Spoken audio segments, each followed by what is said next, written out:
Puji Tuhan, selamat pagi Bapak Ibu yang diberkati oleh Tuhan. Saya yakin dan percaya kita tetap dalam kasih Tuhan yang luar biasa dalam setiap kehidupan kita. Pada pagi hari ini kita akan kembali merenungkan satu bagian dalam kebenaran firman Tuhan yang saya beri tema waspada pengajaran sesat. Kita buka di dalam Yeremia pasal 23 ayat yang ke-16 sampai dengan ayat yang ke-17.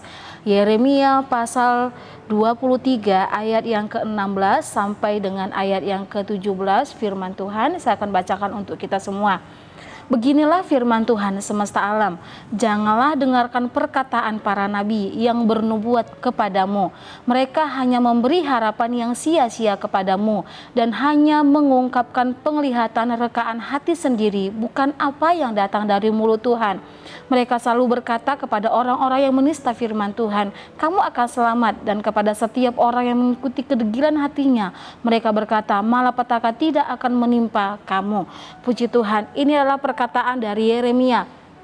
Yeremia memberitahukan kondisi keadaan bangsa Israel ketika itu di zaman Yeremia bahwa bangsa Israel sudah terpecah menjadi dua kerajaan, dan Yeremia memberitahu bagaimana kondisinya, bukan hanya kondisi keadaan bangsa itu, tapi bagaimana imam-imam, bagaimana para nabi yang berbicara kepada bangsa Israel bukanlah perkataan yang berasal dari Allah, tetapi salah dikatakan adalah ada banyak muncul nabi-nabi palsu yang memberikan pengajaran-pengajaran yang tidak sesuai dengan kebenaran firman Tuhan.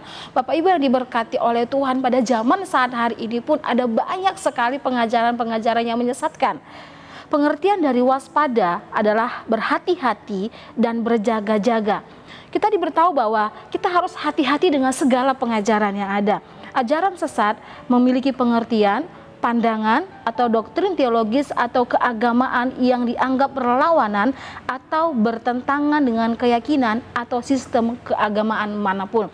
Itu adalah pengajaran sesat, pengajaran yang tidak sesuai dengan yang sebenarnya, ya tidak sesuai dengan kebenaran firman Tuhan, bahkan yang berlawanan.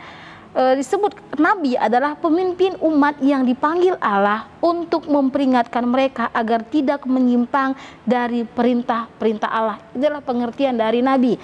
Sedangkan nabi palsu adalah orang yang membuat klaim palsu bahwa ia menerima wahyu atau nubuatan dari Tuhan. Bapak Ibu diberkati oleh Tuhan, kejadian ini bukan hanya terjadi ketika zaman Yeremia, tapi zaman sekarang juga ada banyak sekali pengajaran-pengajaran yang tidak sesuai dengan firman Tuhan. Ada banyak sekali pengajaran-pengajaran yang menyesatkan, yang membuat anak-anak Tuhan jatuh dalam dosa, yang membuat anak-anak Tuhan berpaling daripada Tuhan, meninggalkan Tuhan mereka. Bahkan ada pengajaran-pengajaran yang hanya sesuai dengan kehendak hatinya. Seperti yang Yesus sampaikan di dalam Matius pasal yang ke-7, Yesus pernah memperingatkan orang-orang yang ada di zamannya ketika itu. Matius pasal yang ke-7 ayat yang ke-15, di sana dikatakan, waspadalah terhadap nabi-nabi palsu yang datang kepadamu dengan menyamar seperti domba, tetapi sesungguhnya mereka adalah serigala yang buas. Kita lihat lagi dalam Matius pasal yang ke-24 ayat yang ke-11, di sana dikatakan, banyak nabi palsu akan muncul dan menyesatkan banyak orang. Yesus sudah memperingatkan, sudah memberitahu bahwa pada akhir zaman akan banyak bermunculan para nabi-nabi palsu. Ada banyak penyesat-penyesat, bahkan di sana dikatakan dia datang seperti seekor domba. Kita tahu domba adalah yang sangat lembut. Sana katakan, tetapi sesungguhnya mereka adalah serigala yang buas. Inilah satu istilah yang Yesus sampaikan, bagaimana nabi-nabi palsu akan bermunculan, dia seperti domba, tapi yang kenyataan adalah seperti serigala. Dia serigala yang memangsa orang-orang yang imannya setengah, orang-orang yang tidak percaya kepada Tuhan, orang-orang yang mulai meninggalkan Tuhan. Mereka akan menyesatkan mereka, supaya apa? Mereka meninggalkan Tuhan.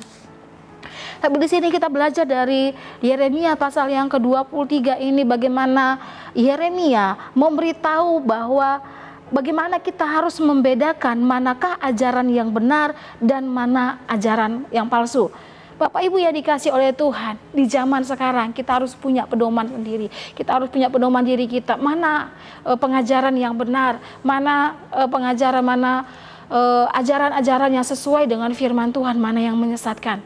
Yeremia memberitahu beberapa hal untuk membedakan manakah ajaran yang benar dan mana ajaran yang palsu. Yang pertama di ayat yang ke-16 tadi saya sudah bacakan.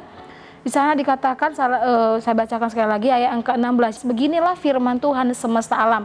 Janganlah dengarkan perkataan para nabi yang bernubuat kepadamu. Mereka hanya memberi harapan yang sia-sia kepadamu. Bapak Ibu dikasih oleh Tuhan, yang pertama, nabi palsu memberi harapan yang sia-sia.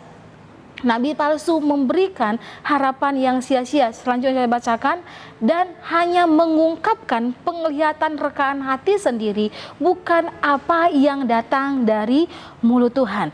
Bapak Ibu dikasih oleh Tuhan, nabi palsu memberi harapan yang sia-sia. Harapannya yaitu menjanjikan satu kemakmuran, menjanjikan kebahagiaan, menjanjikan ketentraman, berkat yang melimpah, perlindungan. Itu yang dijanjikan, itu yang disampaikan. Hal-hal yang baik yang disampaikan. Memang hal-hal yang baik, berkat yang melimpah, kesehatan, kesejahteraan itu diberikan kepada anak-anak Tuhan. Tetapi nabi-nabi palsu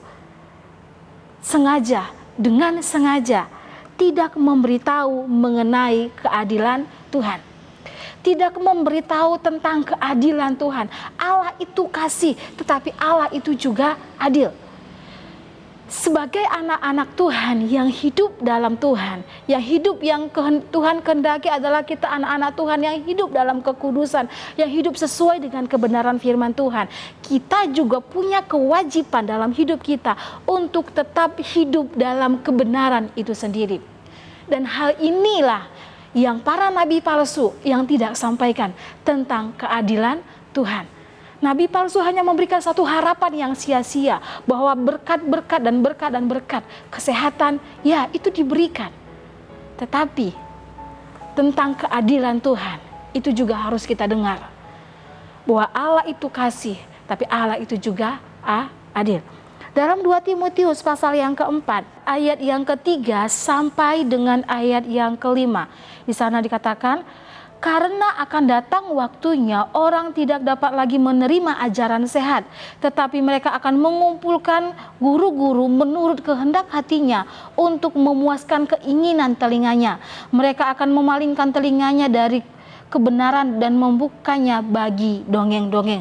Ini sudah disampaikan oleh Rasul Paulus bahwa pada akhir zaman bahwa akan ada banyak pengajaran-pengajaran yang mensesatkan, pengajaran-pengajaran yang tidak sesuai dengan firman Tuhan. Bahkan di sana katakan akan banyak orang yang hanya menerima ajaran-ajaran yang enak untuk didengar. Pengajaran-pengajaran yang sesuai dengan kehendak hati, yang sesuai dengan keinginan hati. Inilah yang terjadi pada zaman kita saat hari ini. Zaman kita yang serba instan. Persoalan yang semakin hari semakin banyak yang kita hadapi. Orang terkadang hanya ingin mendengar firman Tuhan yang enak-enak, firman Tuhan yang indah, firman Tuhan yang berbicara tentang berkat, tentang kesejahteraan. Itu diberikan, iya benar, diberikan kepada anak-anak Tuhan. Tapi kita juga harus ingat, keadilan Tuhan juga berlaku bagi setiap kehidupan orang-orang yang percaya kepada Tuhan.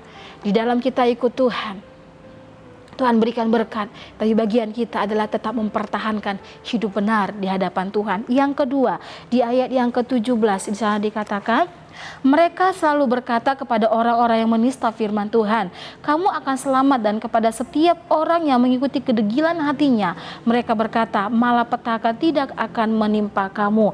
Yang kedua, yaitu ketenangan dan damai sejahtera palsu. Ketenangan dan damai sejahtera palsu. Seperti yang saya sampaikan tadi, Bapak Ibu dikasihi oleh Tuhan, Allah itu kasih, tetapi Allah itu juga adil. Di sana dikatakan, Yeremia dia menyampaikan bahwa akan ada banyak pengajaran. Nabi-nabi palsu dia hanya memberitahu tentang hal-hal yang baik. Ketenangan dan damai sejahtera yang palsu, dia memberitahukan kepada bangsa Israel bahwa Allah tidak akan menghukum. Kita bisa melakukan hal yang jahat, kita bisa melakukan hal-hal yang tidak benar, dan kita tidak dihukum. Itu adalah pengajaran palsu, pengajaran yang menyesatkan. Tapi pengajaran Tuhan, orang yang bersalah akan tetap mendapatkan akibatnya, akan tetap mendapatkan dampak yang harus mereka alami ketika mereka tetap tinggal dalam dosa-dosa mereka. Yang ketiga di ayat yang ke-21, aku tidak mengutus para nabi itu, namun mereka giat, aku tidak berfirman kepada mereka.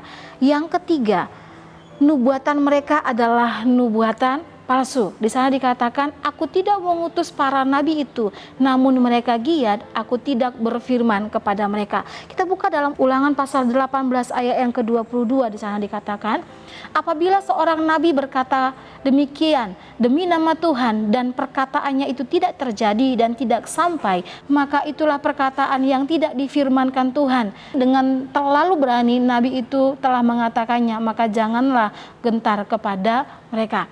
Bapak Ibu dikasih oleh Tuhan, nubuatan mereka adalah nubuatan yang palsu. Kenapa? Ketika mereka bernubuat, nubuatannya itu tidak pernah terjadi. Tidak pernah terjadi dan tidak pernah ada kenyataannya. Di dalam Yeremia pasal yang ke-14, ayat yang ke-13 sampai dengan ayat yang ke-14 saya katakan, lalu aku berkata, aduh Tuhan Allah, bukankah para nabi telah berkata kepada mereka, kamu tidak akan mengalami perang dan kelaparan, tidak akan menimpa kamu, tetapi aku akan memberikan kepadamu damai sejahtera yang mantap di tempat ini. Ayat yang ke-14, jawab Tuhan kepadaku, para nabi itu bernubuat palsu demi namaku. Aku tidak mengutus mereka, tidak memerintahkan mereka, dan tidak berfirman kepada mereka. Mereka menubuatkan kepadamu penglihatan bohong, ramalan kosong, dan tipu rekaan hati sendiri. Bapak Ibu dikasih oleh Tuhan, di sini Yeremia menceritakan bahwa bagaimana nabi-nabi palsu itu memberitahu suatu nubuatan, dan Yesus dan Allah dia berkata bahwa nubuatan itu nubuatan yang palsu. Para nabi-nabi palsu di sana dikatakan bahwa dia memberitahukan kepada bangsa Israel bahwa mereka tidak akan mendapatkan hukuman, tapi yang kenyataannya mereka tetap mendapatkan hukuman dari Allah, yaitu dengan cara membuang mereka ke tanah Babel. Itulah keadilan Tuhan. Bapak Ibu dikasih oleh Tuhan, mungkin ada banyak yang bernubuat pada hari-hari ini. Kita harus selidiki, apakah itu dari Tuhan atau tidak. Kalau itu dari Tuhan, itu pasti terjadi. Tapi kalau itu bukan dari Tuhan, itu tidak akan pernah terjadi.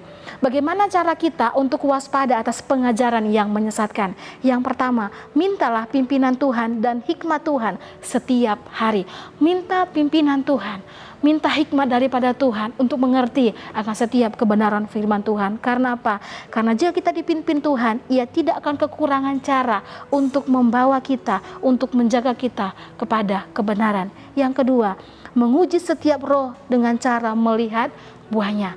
Menguji setiap roh dengan cara melihatnya dari buahnya. Di dalam 1 Yohanes pasal yang keempat ayat yang pertama di sana dikatakan, saudara-saudaraku yang kekasih, janganlah percaya akan setiap roh, tetapi ujilah roh-roh itu apakah mereka berasal dari Allah. Sebab banyak nabi-nabi palsu yang telah muncul dan pergi ke seluruh dunia. Sana dikatakan, ujilah setiap roh, ujilah setiap penglihatan, ujilah setiap kebenaran, ujilah setiap pengajaran itu. Setiap pengajaran yang baik dia akan menghasilkan buah yang baik. Yang ketiga, firman Tuhan sifatnya menegur, menasihati, membimbing. 2 Timotius 3 ayat yang ke-16, segala tulisan yang diilhamkan Allah memang bermanfaat untuk mengajar, untuk menyatakan kesalahan, untuk memperbaiki kelakuan, dan untuk mendidik orang dalam kebenaran. Bapak Ibu dikasih oleh Tuhan, firman Tuhan itu selalu dia menasehati dan membimbing, dia menegur, dia memperingatkan, dan dia juga menunjukkan setiap kesalahan. Itulah firman Tuhan yang benar. Bukan hanya berbicara tentang berkat, bukan hanya berbicara tentang hal-hal yang baik, tapi ketika kita bersalah, dia juga menegur kita dengan firman-Nya. Jadi Bapak Ibu dikasih oleh Tuhan, di zaman sekarang ini kita harus waspada dengan segala pengajaran-pengajaran yang kita dengar, dan firman Tuhan mengatakan, ujilah setiap pengajaran-pengajaran itu, karena apapun yang kita dengar ketika itu dari Tuhan, dia akan menghasilkan buah yang baik. Puji Tuhan, kita akan berdoa. Segala pujian kemuliaan bagi nama Tuhan. Kami bersyukur buat setiap kasih dan kebaikan Tuhan, buat kebenaran firman Tuhan yang kami boleh dengar pada saat hari ini. Biarlah firman Tuhan menguatkan kami untuk kami tetap waspada dengan segala pengajaran-pengajaran yang tidak baik yang terjadi hari-hari ini. Tapi bagaimana kami tetap meminta hikmat daripada Tuhan, memberi pengertian akan setiap kebenaran-kebenaran firman-Mu, bahwa Engkau Allah yang berbicara dalam setiap kehidupan kami. Engkau juga yang akan memberikan kami pengertian akan setiap kehendak Tuhan, akan setiap rencana Tuhan di dalam setiap pribadi kami. Terima kasih Tuhan, berkati kebenaran firman Tuhan, materikan firman-Mu di dalam setiap hidup kami. Bahkan sepanjang hari ini kami mau serahkan seluruh kehidupan kami ke dalam tangan Tuhan. Segala puji, hormat, kemuliaan bagi nama Tuhan. Dalam nama Tuhan Yesus Kristus kami berdoa mengucap syukur. Haleluya. Amin.